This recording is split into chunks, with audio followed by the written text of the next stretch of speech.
আসসালামু আলাইকুম প্রিয় দর্শক, কেমন আছেন? আশা করছি সকলে ভালো আছেন। আবারও পরিবর্তন পেঁয়াজ আলুর দাম। বর্তমানে আমি অবস্থান করছি ঢাকা যাত্রাবাড়ি। আজকের বাজারে পেঁয়াজ আলুর দামটা বর্তমান বাজারে কেমন আছে সেটা কিন্তু জানিয়ে দেওয়ার চেষ্টা করব। দর্শক বন্ধুরা, বাজারে আমদানি রপ্তানি কেমন হচ্ছে সে বিষয়টা জানাবো।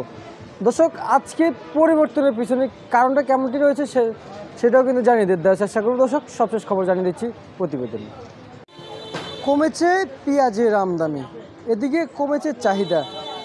পেঁয়াজের বাজার যেন আস্তে আস্তে আবারও নিম্নমুখী চলে যাচ্ছে। বর্তমান বাজারে কেমনটি আমদানি রয়েছে আপনারা দেখলে বুঝতে পারবেন যাত্রাবাড়ি কেমনটি আমদানি রয়েছে। স্বাভাবিক পর্যায়ে বর্তমান বাজারে কিন্তু পেঁয়াজ আলুর আমদানি রয়েছে। তো অনেকে জানিয়েছেন যে বাজারে কিন্তু যদি আরও কমাতে চায় তাহলে মিশর, চায়না এলসি পেঁয়াজ এবং যে ইন্ডিয়ান এলসি পেঁয়াজ এগুলো না আসলে কিন্তু অথবা দেশের বাজার কমার কোনো সুযোগ থাকবে না এবং কমার কোনো সম্ভাবনাও থাকবে না। দেশের বাজারে প্রতি কেজি দর বেঁধে বিক্রি হচ্ছে। ফরিদপুরের পেঁয়াজ আজকের বাজারে 95 টাকা দর বেঁধে বিক্রি হচ্ছে। দর্শক বন্ধু, এদিকে রাজশাহীর আলু কিন্তু রাজশাহীর পেঁয়াজ কিন্তু বর্তমান মার্কেটে বেচা বিক্রি হচ্ছে 105 থেকে 4 টাকা দর বেঁধে প্রতি কেজি বিক্রি হচ্ছে ঢাকা যাত্রাবাড়ি পেঁয়াজ আলুর পাইকারি আড়তে।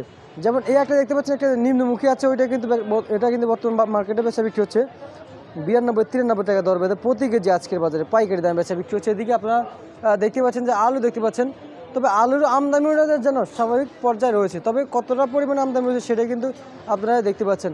তবে বিক্রমপুর আলু আজকের বাজার 44 টাকা থেকে 45 টাকা দর বেঁধে প্রতি কেজি আজকের বাজার সর্বোচ্চ সর্বনিম্ন দর বেঁধে বিক্রি হচ্ছে। এদিকে সালার বস্তা, অনেকে রাজশাহীর আলু বলে আবার অনেকে বগুড়ার আলু বলে। এখানে কিন্তু রাজশাহীর আলু কিন্তু বর্তমান মার্কেটে বেচা বিক্রি হচ্ছে আজকের বাজারে 47 থেকে 46 টাকা দর বেঁধে। দর্শক, যেমনটি দাম ছিল ঢাকা যাত্রাবাড়ি তেমনটি কিন্তু আমি আপনাদের মাঝে তুলে ধরছি। দর্শক, এই ছিল আজকের সর্বশেষ আপডেট।